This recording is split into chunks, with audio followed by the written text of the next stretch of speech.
खरं सात्विक तयाचा हरे खवाटे देवा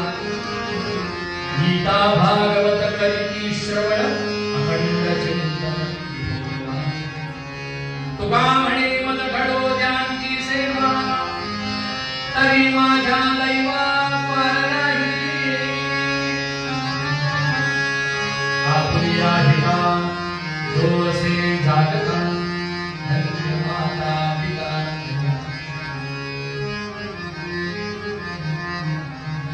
समाजामध्ये जगताना आपण असं जगावं असं वागावं की आपल्या आई वडिलांना धन्यता वाटली पाहिजे ते हयात असोत अथवा नसो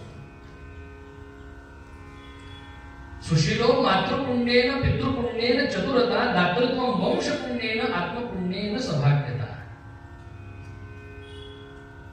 चांगल्या मुली चांगली मुलं निपजणं हे सुद्धा आई वडिलांच्या पुण्याईवर अवलंबून आहे मग आपल्या पोटी चांगल्या मुली चांगली मुलं अंडरलाईन दिस सेंटेन्स आणि त्यांनी हितासाठी जागे राहणं जोपर्यंत आई वडील हितासाठी जागे राहत नाही तोपर्यंत मुलांना काय घेणं त्यांनी जन्मना जायते शूद्र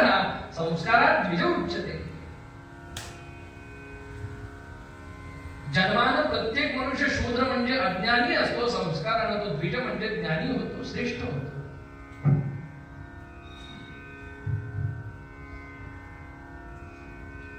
कोणतीही गोष्ट आपल्या मुलांवर बिंबवायची असेल धर्माची असेल राष्ट्राची असेल विश्वात्मक विचारांची असेल कारण आपल्या संतांनी जे जे मागितलं ते विश्वासाठी मागितलं प्रणवंत विश्वमार्गम वसुधैव कुटुंबकम ज्ञानोबा असंही म्हणाले आता आळंदीत्मके देवी ते असं म्हणाले का हरिमुखे म्हणा हरिमुखे म्हणा पुण्याची गणना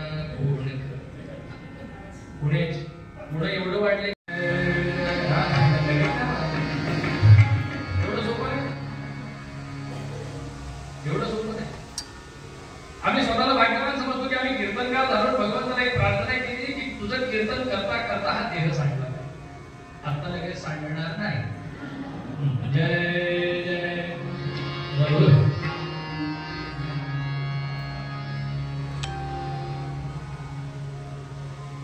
कसं जगावं कसं मरावं जगण्याला काय अर्थ आहे मरण्याला सुद्धा अर्थ आहे अंत्य या मतीही सा गतीही म्हणून गीता हतो वा प्राप्स्यसि स्वर्गं जित्वा वा भोक्ष्यसे महीम् तस्मात् उत्तिष्ठ कौन्तेय युद्धाय कृतनिश्चयः अर्जुना बरं झालं दरवेळेस टाकलंस तू आता जपाची माळ घे हे बघू बस बरं जप कर असं म्हणले भगवान माझं चिंतन तर तू ठेवच पण समोर जे सगळे तुझे नातेवाईक आहेत ना ते सगळे तरेवाईक आहेत आणि सगळे नात्यातले असले तरी नात्यातले त्यामुळे तुला लढावंच लागेल तू जर इथून मागे निघाला तर तुला पळकुटे म्हणती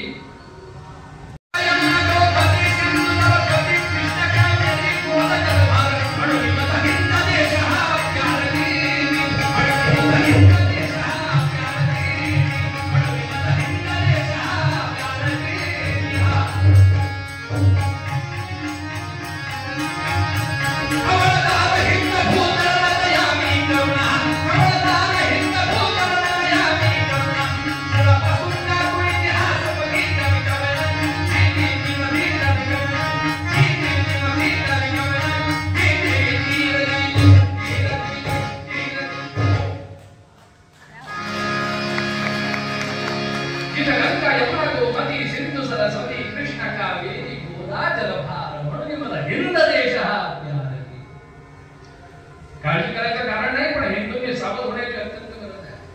आणि जेव्हा हिंदू खऱ्या अर्थानं सावध होईल 2025 ते 2026 पर्यंत हा हिंदुस्थान हिंदू राष्ट्र झाल्याशिवाय राहणार नाही आणि एवढी दिली सगळं देत राहिलो आतापर्यंत आता काय अंगावरच द्यायचं बस झालं बस किती सहिष्णुता कोणती गोष्ट अति झाली किती शेवटी विषा समान होते अति तिथं माती आहे लक्षात ठेवायचं अति सहिष्णुता उपयोगाची नाही आता प्रत्येकानं सावध होण्याची गरज आहे कारण तुम्हा आम्हाला हिंसक म्हणण्यापर्यंत मदत झाली खऱ्या अर्थानं जर आपण हिंसक झालो तर समोरच्याचं हाड सुद्धा शिल्लक राहणार नाही